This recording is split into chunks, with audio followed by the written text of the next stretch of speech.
샬롬. 삼국지 16번째. 모여있던 구신들은 별 생각 없이 모두 그렇게 대답했다. 집으로 돌아온 왕유는 조용한 후당에다 술자리를 마련했다.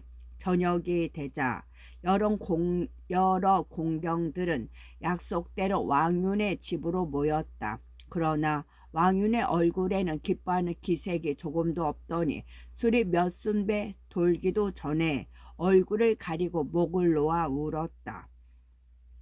귀한 생신날에 어찌 슬퍼하십니까? 모인 사람들이 모두 놀라 그렇게 물었다. 왕유는 울음을 그치고 대답했다. 실은 오늘이 천한 것의 생일이 아닙니다. 다만 오래전부터 여러분들과 모여 가슴속에 쌓인 울분을 풀어보고 싶었으나 동탁이 의심스럽게 여길까봐 못하다가 이제 생일을 빌려 뜻을 이룬 것입니다. 동탁은 임금을 속이고 권세를 희롱하여 나라의 위태롭기가 아침 저녁을 기약하지 못할 지경입니다. 우리 고조께서 진초를 없애고 얻으신 전하가 오늘에 이르러 동탁의 손에 넘어갈 줄 누가 생각이라도 했겠습니까? 제가 운 것은 실로 그 때문이었습니다. 그 말을 듣자 공경들도 한 가지 슬픈 마음이 일어 다 같이 목을 놓아 울었다. 그러나 다 한 사람 손을 어루만지며 큰 소리로 웃는 사람이 있었다. 이 자리에 모이신 공경들께 말씀드립니다. 울고 울어 밤이 낮이 되고 다시 낮이 밤이 된들 울음으로야 어찌 동탁을 죽일 수 있겠습니까? 그렇게 빈정거려 놓고 다시 소리 높여 우는 사람을 보니 효기 교유로 있는 조조였다. 왕윤이 성남 소리로 꾸짖었다. 네 애비 할애비도 한 가지로 한실의 녹을 먹었는데 너는 나라에 보답할 생각은 없고 도리어 웃기만 하느냐. 그러자 조조는 웃음을 그치고 정색하며 대답했다. 제가 웃는 것은 다른 뜻이 아닙니다. 이토록 여러분이 모여서도 아무런 계책이 없는 것이 우스웠을 뿐입니다. 이 조조가 비록 재주는 없으나 원하신다면 득시 동탁의 머리를 잘라 도성의 문에 내걸므로써 천하에 사제케 할 수가 있습니다. 좀 지나치기는 하나 귀가 번떡 뜨이는 소리였다. 왕유는 자리를 옮기어 은근하게 조조에게 물었다. 맹덕에게 어떤 고견이 있는가? 좀 전에는 감정이 격해 말이 지나쳤네. 조조가 씩씩하게 대답했다. 요즘 저는 몸을 굽혀 동탁을 섬기고 있습니다. 요즘 저는 몸을 굽혀 동탁을 섬기고 있습니다마는 실은 틈을 노려 역적을 없애고자 할 따름입니다. 그러나 이제 동탁은 저를 믿어 저는 언제든 동탁에게 가깝게 다가갈 수가 있습니다. 제가 듣기로 사도께서는 칠성보도 한 자루를 가지고 계신다 합니다. 원컨대 제게 그 보도를 빌려주십시오. 동탁의 부중으로 들어가 그를 찔러 죽이겠습니다. 불행히 일이 잘못되어 제가 죽게 되어도 한이 없습니다. 맹덕에게 그런 마음이 있다니 실로 전하를 위해 큰 다행일세. 왕유는 이렇게 조조를 지하한 뒤 스스로 술잔을 따라 조조에게 바쳤다. 조조가 그 잔을 받아 뿌리며 맹세를 나타내자 왕유는 애지중지하던 칠성보도를 내주었다. 칼을 받아 갈무리를 한 조조는 잔에 남은 술을 마시자마자 몸을 일으켜 여러 공경에게 작별을 고했다. 대의를 위해 목숨을 건 장부의 기계가 넘쳐 흐르는 뒷모습이었다. 원래 조조는 동탁이 대권을 잡을 때부터 원소처럼 자신의 근거지로 돌아갈 생각을 했다. 그 무렵 부친 조승은 진류 땅에 자리 잡고 있었다. 조조의 권유를 따라 처음에는 고향인 배국 조연으로 내려갔으나 그곳이 마땅치 않아 재물과 가솔들을 진류 땅으로 옮겨 일가의 근거지로 삼은 것이었다.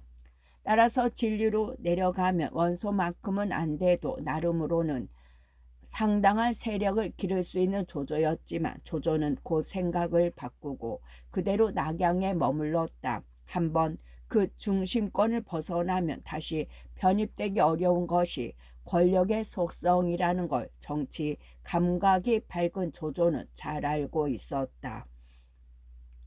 거기다가 동탁의 농권도 그것이 그대로 완결될 사건이 아니라 무언가 보다 크고 무거운 변화예로의 과정 같아 세밀히 보아둘 필요가 느껴졌다.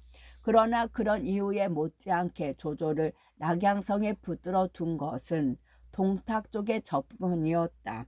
몇 번 대하지 않아서부터 동탁은 왠지 조조를 마음에 들어했다. 무딘 동탁의 눈에도 조조의 재주는 그만큼 돋보였던 듯 싶다. 십상시의 몰락과 함께 유명무실해진 서원의 전군 교의였던 조조를 남군의 호기 교의로 옮기고 서량에서 데리고 온 측근들보다 더 애중히 여겼다. 무장에는 봉선이 있으니 모사로는 맹덕만한 네 사람을 두면 전하에 두려울 게 없겠네마는 동탁은 남을 통해 그렇게 넌지시 말하기도 하고 맹독 나를 도와 일해보는 게 어떤가. 뒷날 뜻을 이루게 되면 가장 큰 공은 그대에게 돌리리라. 조조에게 직접 그렇게 말하기도 했다. 조조는 원소보다 무모하게 드러내놓고 저항하지는 않았다. 외양으로는 그의 뜻을 받드는 듯 동탁을 섬겼고 나라와 백성들을 크게 해치지 않는 한 꾀를 빌려주기도 마다하지 않았다. 그리하여 그 무렵 동탁은 조조를 거의 자기 사람으로 여기고 있었다. 조복 아래를 갑옷으로 받쳐 입고 수청 갑사와 여포의 호의가 아니면 집박을 나서지 않는 그였지만 조조만은 무시로 그의 침실까지 드나들 수 있을 정도였다. 하지만 조조가 동탁을 암살하려 든 일은 정사 기록에는 찾을 길이 없다. 지모의 사람으로 알려진 그에게 그런 무모한 행동이 맞지 않을 뿐만 아니라 34이란 조조의 나이가 혈기만으로 목숨을 내던지기에는 너무 많았다. 임엽 시절에 몸에 배었음직한 협기와 뒷날에 이따금씩 보인 직정적인 성격을 바탕으로 뒷사람이 꾸민 그럴듯한 야화일이라. 어쨌든 다음날 조조는 왕윤으로부터 받은 보도를 차고 동탁의 부중으로 갔다. 그곳에서 일하는 사람에게 물으니 동탁은 작은 제에 있다는 대답이었다. 동탁은 마침 평상에 비스듬히 기대시고 있는 중이었다.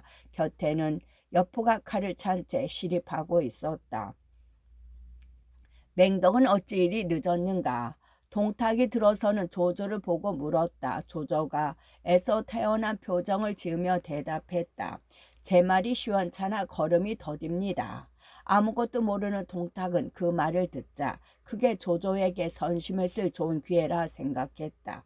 옆으로 돌아보며 일렀다. 내게 서량에서 바쳐온 좋은 말이 여러 필 있다. 봉선은 가서 좋은 말 한 필을 골라 조조에게 주도록 하라. 그 말에 여포는 말을 고르기 위해 방을 나갔다. 밖에 사람이 있으면 곁을 뜨지 않고 지키는 게 상례였지만 동탁이 아끼는 조조라 별 의심 없이 자리를 비운 것이었다. 이 역적놈을 죽이기 꼭 알맞구나. 조조는 홀로 남은 동탁을 보고 마음속으로 그렇게 기뻐했다. 그러나 동탁의 힘이 워낙 좋고 무예가 뛰어난 걸 잘 아는 터라 함부로 칼을 빼들 수가 없었다. 급한 마음을 누르고 기다리는데 곧 좋은 기회가 왔다. 몸이 무거운 동탁이 오래 한 자세로 있을 수가 없어 몸을 완전히 뉘며 벽 쪽을 향한 것이었다. 이놈은 이제 끝났다. 조조는 급히 칼을 뽑아 들었다. 그리고 막 몸을 일으키는데 동탁이 횡 몸을 돌렸다. 벽에 있는 큰 거울에 조조가 칼을 빼들고 다가오는 모습이 비친 것을 본 까닭이었다. 맹덕은 무얼 하려는가? 동탁이 큰 소리로 그렇게 물었다. 때마침 방 밖에서는 여포가 말을 끌고 들어오는 기척이 났다. 되든 안 되든 부딪혀 보기에도 너무 늦은 셈이었다. 제게 좋은 칼 한 자루가 있기에 승상께 바치고자 합니다. 평소 아껴주시는 은혜에 1/1000이라도 보답이 되었으면 합니다. 조조는 그 자리에서 무릎을 꿇으며 빼들었던 칼을 두 손으로 받쳤다. 실로 재빠르고 눈부신 기지였다. 동탁도 얼결에 그 칼을 받아 살펴보았다. 길이가 한 자 남짓. 칼자루는 7가지 보석을 받아 장식을 했는데 칼끝이 몹시 날카로웠다. 과연 보기 드문 보도였다. 좋은 칼이다. 받아두어라. 동탁은 그렇게 말하며 때마침 말을 골라놓고 돌아온 여포에게 그 칼을 맡겼다. 조조는 황급히 칼집을 끌러 여포에게 넘겼다. 말을 보러 가세. 조조의 응대가 너무나 천연스러운 까닭인지 칠성보도에 반한 덧택인지 동탁은 별 의심 없이 조조를 데리고 밖으로 나왔다. 여포가 골라온 말은 썩 훌륭했다. 정말 대단해 보입니다. 승상의 두터우신 은혜를 무엇으로 갚아야 할지 모르겠습니다. 조조는 동탁에게 감사한 뒤 다시 자연스럽게 정했다. 한번 시험삼아 타보았으면 합니다만 좋도록 하게. 조조가 진심으로 자기가 준 말을 마음에 들어하자 동탁은 기쁜지 선선히 허락하고 좌우에게 일렀다. 맹덕에게 안장을 내주어라. 안장을 얹어주자 조조는 동탁의 눈앞에서 태연히 말을 끌고 승상부 밖으로 나왔다. 그러나 대문에 이르기 무섭게 말등에 뛰어오르더니 급하게 채찍을 휘둘렀다. 동남을 바라고 달리는 말과 사람은 그대로 한 줄기 빠른 바람 같았다. 조조가 승상부를 빠져나간 뒤에야 선사받은 칼을 간수에 두고 돌아온 여포가 동탁에게 말했다. 조조의 행동이 아무래도 수상쩍습니다. 조금 전 들어오면서 보니 조조는 칼을 빼 찌르려는 모습이었습니다. 그러다가 아버님의 고함 소리에 놀라 칼을 바친 것입니다. 실은 나도 의심스러웠다. 하지만 들킨 자객치고는 너무 태어나지 않느냐. 동탁이 그렇게 반문할 때 마침 이유가 들어왔다. 둘의 대화가 심상찮게 보였던지 까닭을 물었다. 동탁이 조조의 일을 이유에게 말하자 이유의 표정에도 의혹이 떠올랐다. 잠시 생각에 잠기는 듯 하더니 천천히 입을 열었다. 조조는 저자 권속이 이 낙양성 안에 없습니다. 듣게 진작 고향으로 내려보냈다는데 지금은 진리로 옮겨 터를 잡고 있다고 합니다. 능히 그런 일을 꾀할 만한 자입니다. 지금 그에게 사람을 보내 불러보십시오. 아무런 의심받을 만한 일이 없으면 급히 달려올 것이니 그 칼을 바친 것으로 볼 수 있습니다. 그러나 부름을 받고도 오지 않으면 그가 그 칼로 승상을 찌르려 했다는 뜻이 됩니다. 그때는 급히 잡아 문초해 보는 것이 좋겠습니다. 동탁도 그 말을 옳게 여겼다. 즉시 옥조를 넷을 뽑아 조조를 부르러 보냈다. 조조를 부르러 간 지 한참 만에 옥조들이 돌아와 동탁에게 고했다. 조조는 집에 돌아오지 않았다고 합니다. 말을 달려 동문을 나갔다기에 문을 지키는 관리에게 물으니 승상의 명을 받들어 급한 공사를 보러 간다며 달려나갔다는 것입니다. 이유가 곁에서 말했다. 조조 그 도적이 두려워 달아난 것이 분명합니다. 그놈의 승상을 찌르려 한 것은 이제 의심할 여지가 없습니다. 그 말에 동탁이 노하여 소리쳤다. 나는 그토록 저를 두텁게 대했거늘 도리어 나를 해치려 하다니.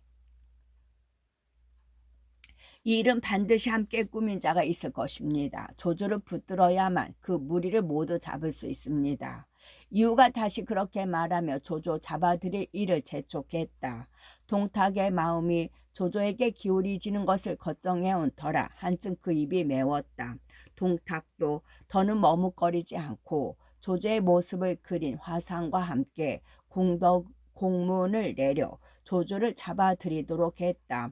조조를 잡는 자는 전금의 상에 만호우를 봉할 것이요 숨겨주는 자는 같은 죄로 벌하리란 내용이었다. 한편 낙양성을 빠져나온 조조는 진류 땅을 향해 나는 듯 말을 몰았다. 이제 한나라는 끝났다. 황제는 한낱 야심가의 이용물에 지나지 않는다. 일찍이 두려워한 대로 힘을 가진 자가 곧 의로운 자가 되는 세상이 오고 말았다. 이미 천하는 주인이 없어졌다. 다급하게 쫓기는 몸이지만 한편으로는 홀가분한 데도 있었다. 희망을 버린 뒤에도 오랫동안 끊지 못했던 한나라에 대한 미련에서 마침내 벗어난 느낌이었다. 한조를 위한 노력은 이것으로 마지막이다. 남은 것은 온갖 야심과의 무리와 주인 없는 천하를 다투는 일뿐. 이제부터는 대의도 충성도 다만 나를 위해서이리라. 그러나 조조가 단말은 생각처럼 빠르지 못했다. 조조가 증모현이란 곳에 이르러 보니 이미 동탁의 영을 전하는 파발이 먼저 당도에 있었다. 그것도 모르고 한달음에 관을 지나려던 조조는 손 한 번 제대로 쓰지 못하고 관문을 지키던 군사들에게 사로잡히고 말았다. 군사들은 조조를 묶어 현령에게 끌고 갔다. 나는 그저 떠돌이 장사치로 성을 두자 행보를 쓰고 있습니다. 군사들이 불문곡직하고 나를 얻고 이리로 끌고 왔는 바 도무지 영문을 모르겠습니다. 조조는 현령에게 그렇게 시치미를 뗐다. 그러나 현령은 조조의 얼굴을 자세히 내려다 보더니 한동안 말이 없다가 갑자기 꾸짖었다. 전일 벼씨를 얻고자 낙양에 있을 때부터 나는 이미 네가 조조라는 걸 알고 있다. 어찌 나를 속여 네 신분을 숨기고자 하느냐. 이미 너를 잡으라는 영이 내려와 있으니 내일은 낙양으로 압송해 동승상께 상이나 정하리라. 그리고 조조를 잡아온 군사들에게 술과 밥을 대접하여 돌려보냈다. 조조는 뜻밖에도 동탁의 파발에 이미 와 있고 현령이 자신의 얼굴까지 알아보자 앞이 아득했다. 한번 큰 뜻을 펴보지도 못하고 동탁의 손에 죽는가 싶었다. 그런데 그날 밤이었다. 현령은 조사할 것이 있다 하며 부리는 사람을 시켜 갇힌 조조를 후원으로 불러낸 뒤 물었다. 내가 듣기로 승상께서는 너를 대함에 박하지 아니하였는데 너는 어찌하여 승상을 해치려 하였느냐. 조조가 하늘을 우러러 크게 웃은 뒤 대답했다. 잠새나 제비가 어찌 큰 기럭이나 고니의 뜻을 알겠느냐. 너는 이왕 나를 잡아 가두었으니 빨리 동탁에게 끌고 가 상이나 정하거라. 쓸데없이 무얼 자꾸 묻느냐. 그러자 현령은 좌우를 물리친 후 더욱 은근하게 말했다. 그대는 나를 하찮게 보나 나 또한 속된 관리는 아니외다. 다만 주인을 아직 못 만났을 따름이오. 조조가 살피니 꾸며서 하는 말 같지는 않았다. 이에 조조가 가슴속을 덜어놓았다. 내 조상들은 대를 이어 한나라의 녹을 먹었소. 만약 이 은혜에 보답할 마음이 없다면 들짐 승인의 사해와 다름이 무엇이 다르겠소. 내가 몸을 굽혀 동탁을 섬긴 것은 다만 틈을 타 그를 죽여 나라에 해가 되는 물건을 제거하기 위함이었소이다. 그런데 일이 그만 이렇게 어긋나고 말았으니 모든 게 하늘의 뜻인 듯 싶소.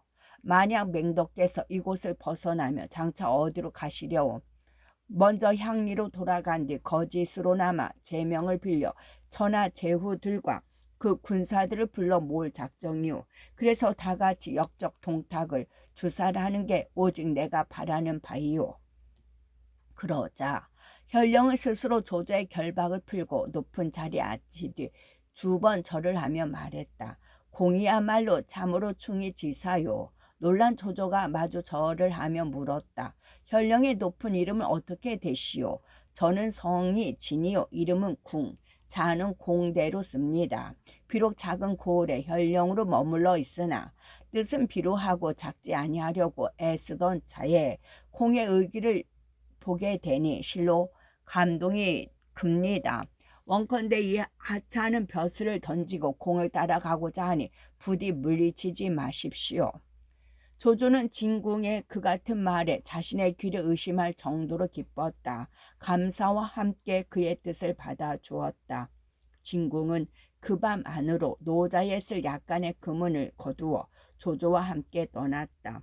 각기 신분을 알아볼 수 없도록 옷을 갈아입고 칼 한 자루씩을 등에 진채 조조의 권속들이 기다리는 진류로 나는 듯 말을 모았다. 떠난 지 사흘째 되던 날 성고 부근에 이르니 해가 뉘엿뉘엿 됐다. 조조가 한 숲이 짙은 곳을 채찍으로 가리키며 진궁에게 말했다. 저 속에 여백사란 분이 살고 계시는데 가친과는 형제를 맺으신 분 위에다. 가서 집안 소식도 물을 겸 하룻밤 묵어 갈 곳을 찾아보는 게 어떻겠소. 그거 참 잘 됐습니다. 그리로 가십시다. 진궁이 그렇게 찬성하자 두 사람은 여백사의 집으로 말을 몰아갔다. 여백사는 조조를 반갑게 맞아들이며 물었다. 내가 듣기로 조정에서는 널리 바보를 보내 너를 잡아들이라고 성화라더라. 네 아버님이야 진류로 피해 가셨으니 무슨 일이 있으랴만 너는 어떻게 이곳까지 올 수 있었느냐. 만약 여기 이 진혈령이 없었더라면 이 몸은 벌써 동탁에게 끌려가 뼈는 부스러 가루가 되고 살은 짓이겨진 고기 덩어리가 되고 말았을 것입니다. 조조는 그렇게 서두를 꺼낸 뒤 그간의 사정을 자세히 털어놓았다. 그 말을 들은 여백사는 진궁에게 늙은 몸을 굽혀 절을 하며 진심으로 감사를 올렸다. 그리고 정하기도 전에 그쪽에서 먼저 하룻밤 쉬어 가기를 권했다. 실로 자식을 구해준 이를 대하는 아비와 다름이 없었다.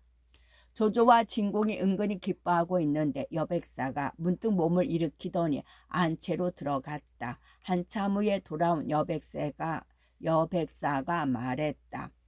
마침 내 집에는 좋은 술이 없네. 잠시 기다리면 서촌에 가서 한 단지 사오겠네. 그때 마주 앉아 회풀을 푸세. 그러고는 나귀를 타고 총총히 집을 나갔다.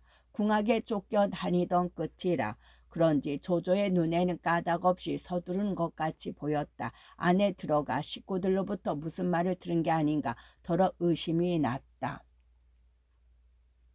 여백사는 오래도록 돌아오지 않았다. 진궁도 은근히 걱정이 되는지 얼굴이 흐려지고 조조는 더욱 의심이 났다. 그래서 더욱 기를 모아 바깥의 동정에 마음을 쓰고 있는데 문득 집 뒤에서 칼 가는 소리가 들렸다. 여백사는 아무래도 제 친아버지는 아니오. 조금 전에 떠나는 모습이 참 의심스러운 데가 있었으니 한번 가만히 엿들어 봅시다. 조조가 그렇게 말하자 진궁도 조용히 고개를 끄덕였다. 두 사람은 몰래 초당 뒤로 숨어들어 귀를 기울였다. 묶어서 죽일까 그냥 죽일까 누군가가 굵은 소리로 물었다. 혹시라도 놓치면 큰일이네. 묶어서 죽이세. 또 다른 목소리가 대답했다. 조조도 진궁도 그런 그들의 대화를 엿듣자 낯빛이 변했다. 어떻게 하시겠습니까? 진궁이 소리를 낮추어 물었다. 조조가 칼자루에 손을 대며 분연히 말했다. 역시 그랬군. 만약 지금 우리가 먼저 손을 쓰지 않으면 반드시 우리가 저들에게 사로잡혀 죽게 될 것이요. 그러자 진궁도 할 수 없다는 듯 칼을 빼들고 조조를 따랐다. 두 사람은 똑바로 후원으로 뛰어들어 남녀를 가리지 않고 눈에 띄는 사람은 모조리 말 한마디 할 틈도 주지 않고 죽여버렸다. 죽여놓고 보니 100여사의 저자와 남녀종을 합쳐 8이나 되었다. 그래도 혹 남은 사람이 있을까 하여 두 사람은 집을 뒤지기 시작했다. 그런데 부엌 뒤로 갔을 때였다. 돼지 한 마리가 묶인 채 몸을 바둥거리고 있지 않은가. 두 사람은 어이가 없었다. 돼지를 잡으려고 칼을 갈고 있던 사람을 의심이 지나쳐 모조리 죽여버린 것이었다. 진궁이 단식했다. 맹덕께서 의심이 많아 죄 없는 사람들을 죽이게 되었구려. 우리를 대접하려고 준비하는 사람들을 도리어 죽여버렸으니 이를 어찌하면 좋겠소. 조조도 실로 난감했다. 하지만 이미 저질러진 일이었다. 조조가 잠깐 생각에 잠겼다가 냉정하게 대답했다. 이제 와서 어쩌겠소. 죽은 사람은 죽은 사람이니 우리나 서둘러 달아납시다. 그리고 서둘러 말을 끌어내왔다. 두 사람이 채 몇 리도 달리기 전이었다. 저만큼 여백사가 나귀 안장에 술 2병을 사서 매달고 급히 돌아오는 것이 보였다. 손에는 과일과 채소까지 싸들고 있었다. 조카와 진혈령은 무슨 일로 그리 급히 떠나려 하는가. 여백사는 조조와 진궁을 보자 멀리서부터 큰 소리로 물었다. 조조는 찔끔했으나 태어난 목소리를 꾸며 대답했다. 죄인으로 쫓기는 몸이 어찌 한 곳에 오래 머물 수 있겠습니까? 공연한 누만 끼칠까 두려워 이만 떠날까 합니다. 그러자 여백사는 어림없다는 듯 두 손까지 저으며 조조와 진궁을 말렸다. 나는 이미 집안 사람들에게 돼지까지 잡으라고 시켜놓았네. 거기다가 이렇게 술과 안주까지 장만해 오른 길인데 하룻밤도 묵어가지 않겠다니 될 법이나 할 말인가 속히 말을 돌리게. 그러면서 여백사가 조조의 말꼬비를 잡으며 놓아주려 하지 않았다. 해놓은 짓이 있는 만큼 조조는 그 말에 따를 수 있는 저지가 못됐다. 그만 갑시다. 진궁에게 나직히 속삭이고는 말에 채찍을 가했다. 진궁도 조조와 함께 행동해 온 터라. 여백사를 마주 대하기가 명우스럽기는 마찬가지였다. 역시 말에 채찍질을 해 여백사를 그냥 지나치려는 조조의 뒤를 따랐다. 그런데 그들이 어리둥절한 눈으로 자기들을 바라보고 있는 여백사를 지나칠 무렵이었다. 조조가 갑자기 고삐를 당겨 말을 세우더니 채찍을 들여 여백사의 뒤쪽을 가리키며 소리쳐 물었다. 백부님, 저기 오는 저 사람이 누굽니까? 그 말에 여백사는 무심코 뒤를 돌아보았다. 그 순간이었다. 조조가 재빨리 칼을 뽑아 여백사를 내리쥐었다. 비명소리 한 번 없이 여백사의 목이 나귀 등에서 떨어졌다. 아니 맹더, 이게 무슨 짓이오? 저만치서 급히 말을 세운 진궁이 놀라 소리쳤다. 물론 이 사람은 의리가 깊고 우리에게 호의를 가지셨소.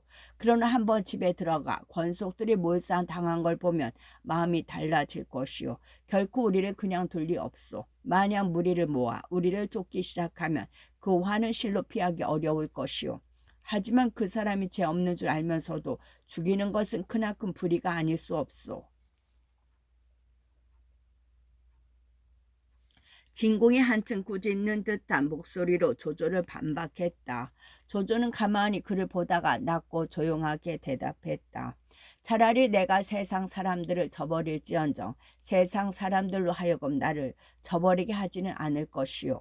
남을 배반할지언정 배반당하지는 않으리라는 차가운 결이었다. 그 말을 들은 진궁은 이미 더 이상의 말이 필요 없음을 알았다. 비록 짧은 순간이었지만 여백사를 베려고 마음 먹을 때까지 조조는 수많은 생각을 했다. 그냥 달아나는 거, 여백사를 억지로 끌고 가는 거, 그리고 사실을 말하여 용서를 구하는 거. 조조도 되도록이면 여백사를 죽이지 않고 그 어려움을 빠져나가고 싶었다. 그러나 그 어느 편도 안전한 방도는 못 되었다. 그냥 달아나는 것은 물론 사실을 말하고 용서를 받는 것은 믿을 수 없는 인간의 감정에 자신의 운명을 맡기는 일이나 다름없었다. 자신이 가는 곳과 목적과 현재 상태를 아는 여백사가 한번 마음이 변해 자신을 뒤쫓으려 들면 결국은 헤어나기 어려운 지경에 빠질 것임이 틀림없었다. 그렇다고 여백사를 끌고 가는 일도 쉽지 않았다. 어린아이라 속이거나 꿰어 데려갈 수도 없고 짐짝이라 묶어서 싣고 갈 수도 없는 일이었다. 그리하여 조조가 마지막으로 의지한 것은 의의 크고 자금과 목적의 정당함이었다. 천하를 위한 대의 앞에서는 사서로운 은인은 희생될 수도 있고 만백성을 학정에서 구하기 위해서는 어떤 수단도 용납되어야 한다는 논리였다. 조조의 그 같은 결정은 곧 그의 정신이 정통적인 육아의 가르침과 결별하는 걸 뜻하기도 했다. 그때껏 그가 힘들여 걸어온 것은 중요와 인의의 길이었다. 하지만 그것은 태평스러운 시대의 원리였고 돌이킬 수 없는 혼란의 시대에는 맞지 않았다. 전국 시대의 혼란을 끝낸 것은 법가와 종행가와 병가의 통치술이었지 결코 육아의 가르침은 아니었다. 언제부터인가 자기의 시대가 그 난세로 치닫고 있다고 믿게 되면서부터 조조의 생각은 그렇게 기울어졌다. 그런데 이제 그게 행동으로 나타난 것이었다. 뒷사람이 흔히 그를 폄하하여 말하는 난세의 간웅으로 가는 첫걸음이기도 했다. 그러나 진궁은 달랐다. 아직도 육아적인 이상에 사로잡혀 있는 진궁은 조조를 그 이상을 실현한 인물로 믿었다. 점 붙들려온 그와 대면했을 때 그가 내세운 대의가 그러했고 며칠 함께 동행하는 동안에도 특별히 그런 환상을 깨뜨릴 만한 일을 한 적은 없었다. 그런데 여백사를 죽임으로써 진궁의 그 같은 환상은 산산이 흩어지고 만 것이었다. 진궁은 크게 실망했다. 밤길을 달리는 동안도 객점에 투숙하여 늦은 저녁을 먹는 동안도 진궁은 말없이 자기가 해야 할 일만 생각하고 있었다. 조조는 배불리 저녁을 먹자마자 곧 잠에 떨어졌다. 마치 아무 일도 없던 사람처럼 깊고 편안하게 잠든 조조를 보자 진궁은 한층 그의 사람됨이 두려움이 일었다. 나는 조조가 훌륭한 인간이라 믿어 어렵게 얻은 벼슬까지 버리고 그를 따랐다. 그런데 알고 보니 그 마음이 모질고 독하기가 이를 데 없구나. 그대로 두면 반드시 천하의 큰 근심거리가 될 것이다. 생각이 거기에 미치자 진국은 문득 그를 살려두어서는 안 되겠다는 생각이 들었다. 가만히 칼을 빼들고 조조의 침상 곁으로 다가갔다. 그때 다시 딴 생각이 들었다.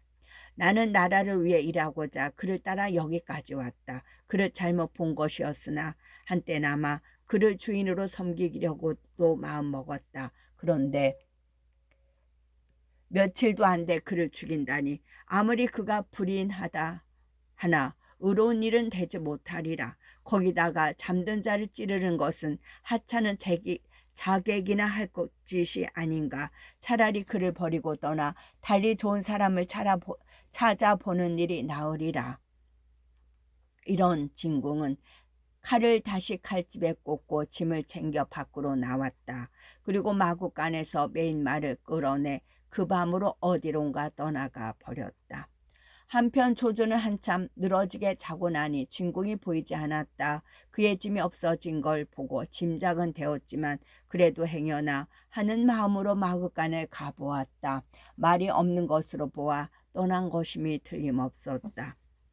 이 사람은 내가 여백사를 죽이는 걸 보고 의롭지 못하다 하여 떠나간 모양이로구나. 하지만 진궁, 그대도 알아야 하네. 나도 자네가 섬기는 그 인의의 의지에 살고 싶어 했음을. 그러나 이미 세상은 그 가르침만으로는 구할 수 없네. 오히려 언젠가 그 인의는 그대 스스로를 상하게 하는 칼이 될 것이네. 조조는 씁쓸하게 웃으며 그렇게 중얼거린 뒤 급히 떠날 채비를 했다. 우선은 그냥 떠나갔지만 진궁이 언제 마음이 변해 자신을 관가에 일러 바칠지도 모르는 일이었다. 쓸데없이 꾸물거리다가 어려운 지경에 떨어지느니 고단하더라도 발길을 재촉해 한시라도 빨리 진리로 가는 편이 옳다고 생각했다. 며칠 밤낮을 쉬지 않고 달린 끝에 무사히 진류 땅에 이른 조조는 부친의 놀람을 달래며 자기의 포부를 밝혔다. 이미 한실은 스스로 역적을 몰아낼 힘이 없습니다. 동탁을 죽이는 길은 의병을 모아 그의 군사를 꺾는 길뿐입니다. 가산을 모두 덜더라도 의로운 군사를 길러 대업을 이루는 기틀이 되도록 허락해 주십시오. 늙어갈수록 아들의 말에 의지하고 사는 조승이었다. 선선히 허락하며 덧붙였다.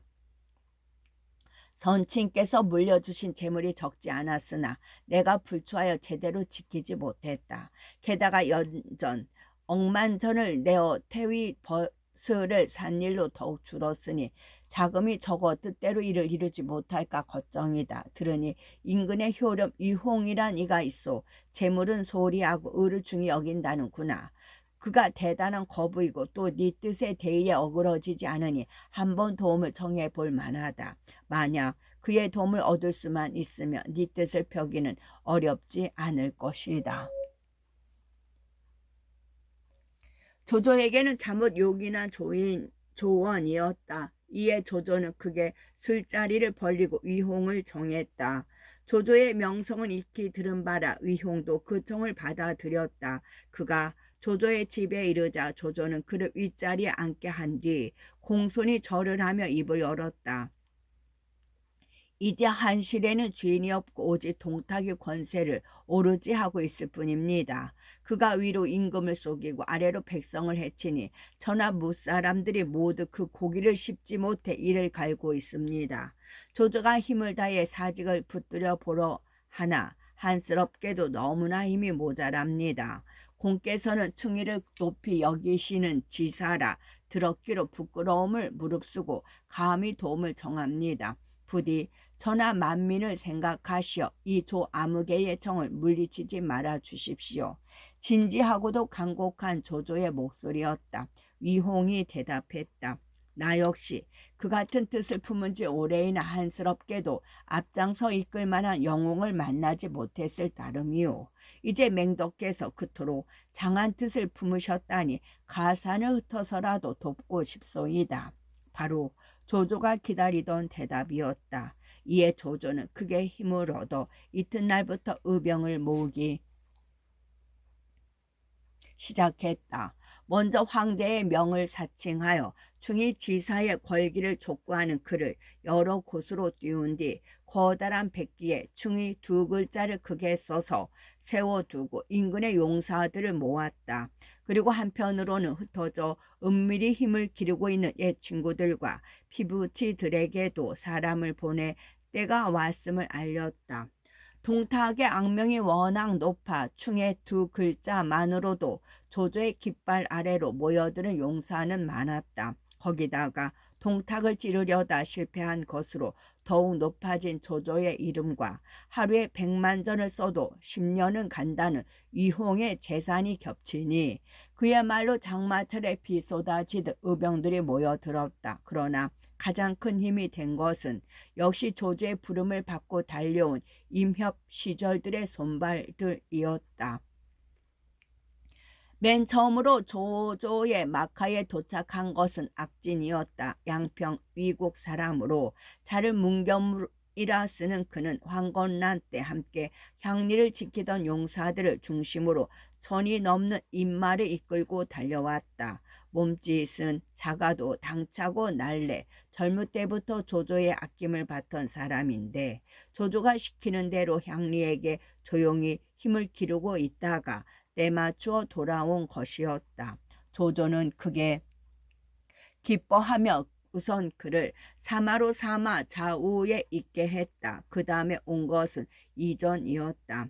악진과 비슷한 경위로 향리인 사냥군 거룩 땅에서 숨어 지내다가 조조가 부르자 역시 무리 수백을 이끌고 늦을새라 달려왔다. 조조는 또한 크게 기뻐하며 그의 문제를 높이쳐 장전리로 삼았다. 생가 쪽의 피부주인 하후동과 하후연도 이전과 악진의 뒤를 이어 각기 천이 넘는 인마를 이끌고 도착했다. 황건란 이래로 자신을 따르는 향리 용사들에다 다시 동탁토별의 대의로 모여들인 장정들이었다. 뿐만 아니라 종형제 간인 둘 모두가 빼어난 무장들이라 그들이 오자 조조는 한층 든든했다. 하후돈을 비장으로 삼고 하후연을 별무사마로 삼아 군사를 맡겼다. 친가로 사촌이 되는 조인과 조홍 역시 각기 천이 넘는 인마를 이끌고 조조를 돕고자 달려왔다. 둘 다 용맹하기가 하우시 형제의 못지않은 장제들로 조인은 회수와 사수 얼음에서 힘을 기르고 있다가 따르는 무리와 함께 달려왔고 조홍은 조씨의 본거저인 배국 초연의 장정들을 이끌고 달려온 길이었다. 조조는 그 두 아우를 각기 사마로 삼고 하후돈 형제와 함께 군사를 돌보게 했다. 허자원을 외우지 않는가? 조인과 조흥이 오던 날 크게 술자리를 열고 오랜만에 만나 옛 패거리들과 술잔을 나누며 회포를 풀던 조조가 불쑥 자우에게 물었다. 자원은 허유의 자였다. 당연히 올 줄 알았던 옛 친구가 아직도 당도하지 않은 것이 섭섭했을 뿐만 아니라 사람이 좀 가볍기는 하지만 그의 뻔뜨기는 재치와 매서운 안목도 조조에게는 절실히 필요했다. 하후돈, 하후연, 이전 악진, 조홍, 조인 모두가 다 빼어난 인재였지만 모사로서는 아무래도 부족한 데가 있었기 때문이었다. 그는 이미 원소의 사람이 되었습니다. 악진이 결기서린 목소리로 대답했다. 그가 원본초와 가까이 지내는 건 나도 알고 있소. 하지만 그의 사람이 되었다니. 주공께서 의심스러우시다면 한번 원소의 군막에 들러보십시오. 상객의 자리에 앉아 입에 혀처럼 구는 그를 볼 수 있을 것입니다. 악진이 더욱 못마땅한 듯 대답했다. 조조가 오히려 달래듯 대답했다. 원본초 또한 대의를 위해 힘을 쓰는 사람이요. 허자원이 그를 돕다는데 탓할 게 무엇이겠소. 그러자 말과는 달리 조조는 까닭없이 마음이 어두워졌다. 허유의 지모에 의지할 수 없게 된 아쉬움을 훨씬 넘는 막연한 불안 같은 것이었다.